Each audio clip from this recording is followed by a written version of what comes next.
Napakasimple ng mga pangyayari diyan, nagkakagulo sa ombudsman dahil hindi sila nagtagumpay sa PI, mga PI nila. Hindi rin sila umubra sa impeachment, kaya narito na tayo ngayon. Ipipilit nila na si Boying maging ombudsman para ipakulong si VP Inday Sara bago mag-2027 at hindi lang si Inday Sara, kundi lahat ng mga Duterte, kaalyado ng mga Duterte, baka pati ako. Yan ay sa gitna ng paghihirap ng mga Pilipinong binabaha ng tubig, ng korupsyon at ng kawalang aksyon. Tinutukan ko ang Plan A nila na People's Initiative Chacha.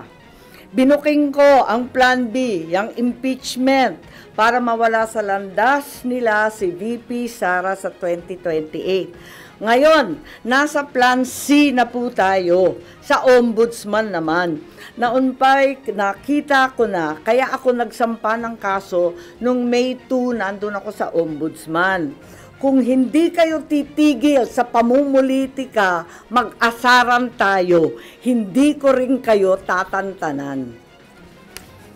Para kayong mga kabayong na katapalodo sa 2028, 2026 pa lang ngayon. Napapabayaan nyo ang bayan sa kakaisip ng ambisyon at paraan paano nyo buburahin ang mga nakaharang sa mga maiitim ninyong plano. Nasa 2028 na kayo. 2026 pa lang. Paano makakaligtas at mabubuhay ang Pilipino 2026, 2027? Paano makakaraos? Hindi sila tulad ng mga buhaya na kaya sa lupa at lumalangoy sa baha, walang pakialam.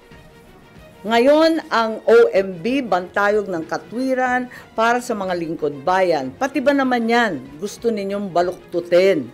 Habang nagsusumikap ang lahat ng tapat, habang ang lahat ng Pilipino ay galit dahil gustong makakita ng tuwid, habang pilit naming nire-reband na tuwid ang sistema, eto kayo at pilit nyong kinukulot, binabaluktot, ginugulo. Ang OMB ay opisina, hindi parlor. Tigilan nyo yan. Ang mensahe ko naman kay bagong Deputy OIC Ombudsman Vargas ay simple lamang. Kung nayayanig ka na sa pressure, isabuhay mo na lang ang sikat ng kanta ni April Boy Regino.